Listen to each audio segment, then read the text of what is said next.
changes. Alright, bottles on me, long as someone drink it. Never drop the ball, fuck it y'all thinking. Making sure the young money ship is never sinking. Hey y'all, this is Sean, and this is my Razer Blade 15 base model review. Outside of the laptop, we have a quite beautiful all black matte metal chassis, incredibly rigid, incredibly durable. The only problem I have with this is, as you can see on the screen, it picks up fingerprint oils like there's no tomorrow due to the matte black finish, which means you'll probably be reaching for your microfiber cloth or something, eyeglasses cleaning cloth, fairly frequently. It should typically take out most of it. If not, just wet it, damp it a little bit, and you'll be able to wipe all of it off.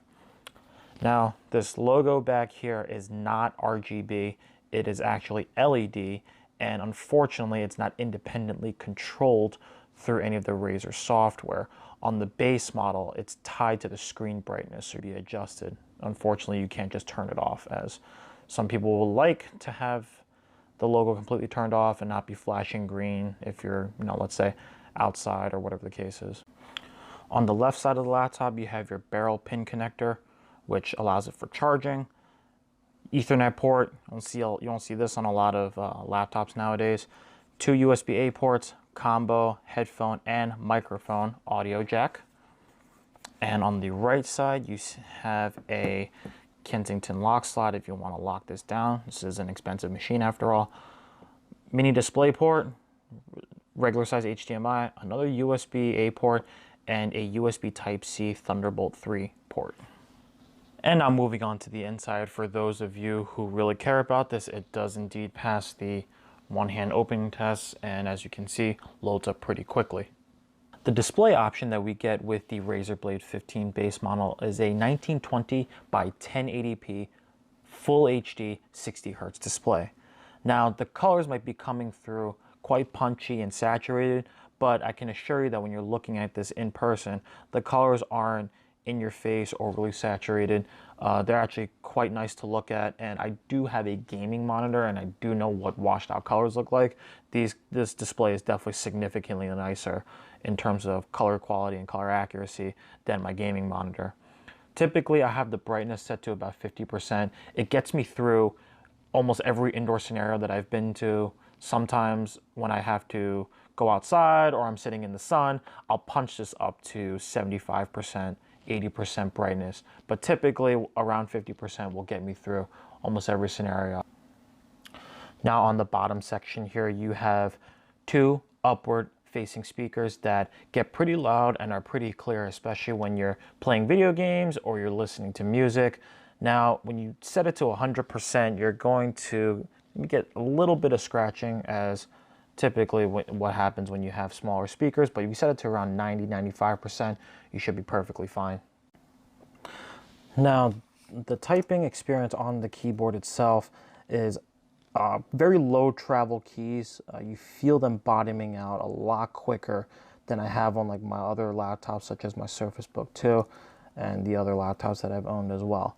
One other thing to also note is I noticed the initial activation force to push down the key is a lot more, and it actually caught me by surprise when I first started typing on this, as I would make some typos and maybe miss a letter here and there.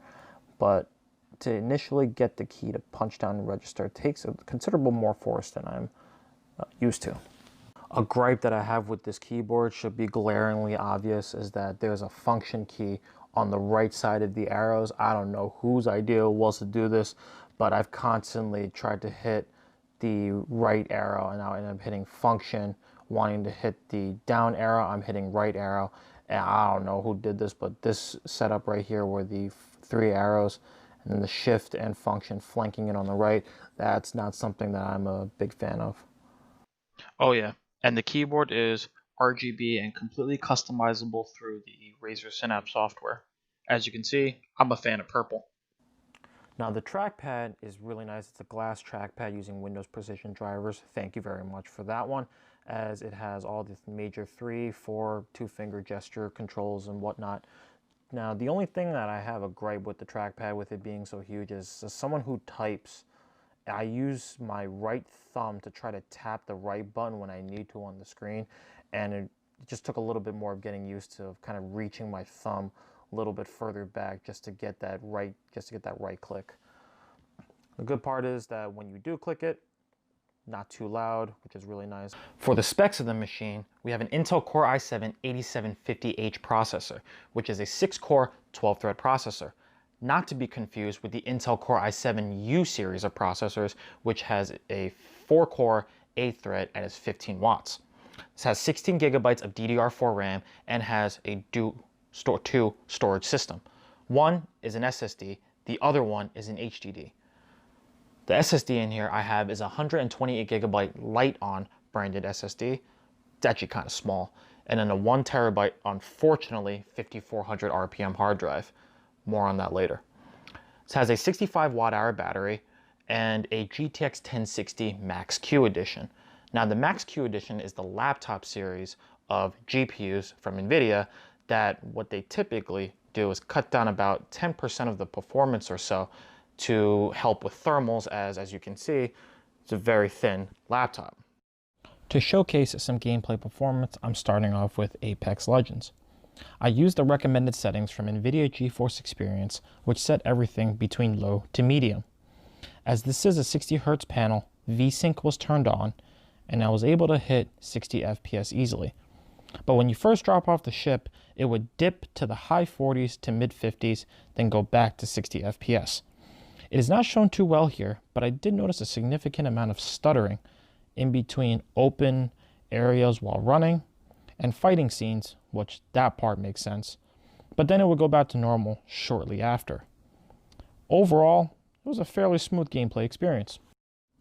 Sea of Thieves was a phenomenal gameplay experience. I had the game set to the rare preset, and as you can see, I'm easily able to hit over 60 frames a second. However, the only problem with that is because this is a 60 Hertz panel, anytime a game typically runs over 60 FPS, you're going to notice screen tearing, which I notice and it bothers me a lot. So for me, I had to turn VSync on or I frame rate capped it back to 60 FPS. On to a more busy fight scene where I'm trying to take down some skeletons to acquire the loot to sell back to the Order of Souls. As you can see, the gameplay is between 59 to 60 FPS and was a smooth and phenomenal experience. Now, bringing back the 5400 RPM drive, for this game, I noticed it took forever for this game to load. I was seeing load screens and hearing load music that I've never even heard of, as well this is coming from someone who installs games on SSDs back on his desktop computer. So the only thing that hindered this for me was the incredibly long load times. Was one, getting the game started, and two, jumping into a session with my brother and my friends. Now when you are gaming and pushing the GPU, it typically gets hot around this area. The one thing I did appreciate is that Razer built in really thick feet underneath the laptop to raise it off of the surface. As you can see here, there's a fairly sizable gap there to allow for a lot more airflow, which did help with making the machine a little less toasty. For video editing performance, my test was done on an 11-minute QHD 60 FPS clip, and as you can see, the Razer Blade did it in 40 minutes, whereas my Surface Book 2 did it in 51 minutes. The Razer Blade 15 effectively reduced my export times by about 20%, which is a fairly sizable margin. And this leads me to my conclusion. Was the Razer Blade 15 enough to pull me away from the Surface Book 2 13-inch? Well, first, quick comparison. Core i7, 6-core, 12-thread processor. Core i7, quad-core, 8-thread processor. Mo cores, mo power. 16 gigabytes of RAM, 16 gigabytes of RAM. 128 gigabyte SSD, 1 terabyte extremely slow HDD, 512 gigabyte SSD, GTX 1060 Max-Q, GTX 1050. Now, overall, between the two machines, the Razer Blade has the specs over the Surface Book 2. Video editing performance was better on this, gaming performance was better on this, and just overall, the two main things I'm going to be doing was better on the Razer Blade. However, for me, it looks like I'm going to be keeping the Surface Book 2 rather than the Blade. Two reasons. The first reason is, when I was gaming, I don't know if it was noticeable on the video, one, load times to get into games was ridiculously slow. Now, that might just be me yearning for more, as I do have a gaming desktop at home, and I do want my games to pretty much load like that. So that's more of a personal preference, at least on my end. But then also, in between, when I was playing games, I would notice some stuttering, whether it was in, actually it was in all the games. I would notice stuttering when I was moving around, and that was new to me. I didn't really see that anywhere else when I was on any other system that I've used. There's no way it was the Wi-Fi or the LAN for me, because all my other machines was working perfectly fine, internet was working fine. I think it's because of the storage. So I'm gonna say, well, Sean, why didn't you just put it on the SSD? The SSD in this machine is ridiculously small. After the 128 gigabytes, after formatting and Windows, I think you maybe have less than 90 gigabytes left on this. So with one game, maybe some programs, I was barely able to store anything on that SSD. So I had to resort to the really slow hard drive in this. I don't know why 5400 RPM hard drives are still being used. I guess it's for cost, maybe. But to me, drive is slow, and that's what I think caused maybe some of the stutters. And I know it caused the extremely long load times when getting into games. The second reason why I'm deciding to keep my Surface Book over the Blade is because of the price that I paid.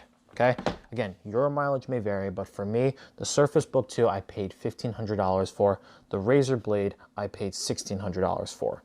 Now, based off of that $100 cost difference, I expect the performance of the Blade to be a lot better than the Surface Book 2.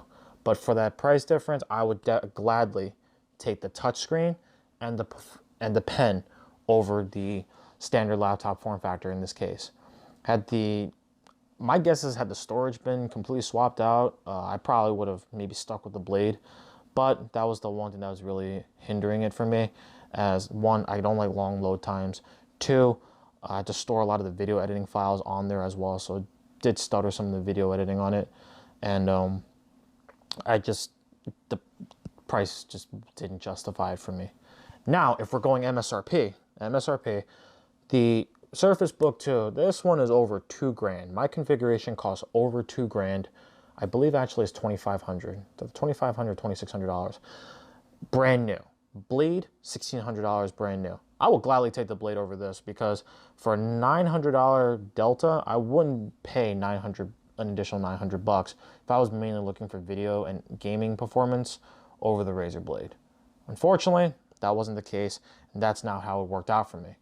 But does this make the Blade a bad system? No, it doesn't. I like it for the price, and I would gladly recommend it to those that are looking for a thin and light gaming laptop to do video editing on the go. It's a nice, sleek machine aside from the fingerprints, and it plays games very well. It's light, it's portable. Why wouldn't you want something like that? But, at least for me, wasn't enough price-wise for what I paid again to pull me away from the Surface Book 2. So it looks like the search continues. But I do have another system coming in, so we'll see if that one is enough to pull me away from the Surface Book 2. So we shall see on that end. And that's a wrap for this video. Please, if you enjoyed this video, leave a like, hit subscribe so I'm able to bring you more videos.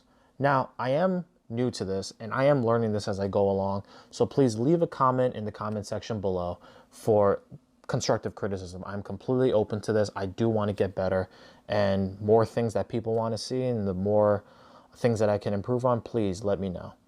So, I'm gonna leave you with this. Fuck it, y'all thinking, making sure the young money ship is never sinking. About to set it off in this bitch Jada Pinkett. I shouldn't have drove. Tell me how I'm getting home. You too fine to be laying down in bed alone. I could teach you how to speak my language, Rosetta Stone. I swear this life is like the sweetest thing I've ever known. About to go Thriller, Mike Jackson on these niggas. All I need's a fucking red jacket with some zippers. Super good Smitto, a package of switches. I did it overnight, it couldn't happen any quicker. Y'all know them, well fucking me either. But point the biggest skeptic out, I make them a believer. It wouldn't be the first time I done it, throwing hundreds where I should be throwing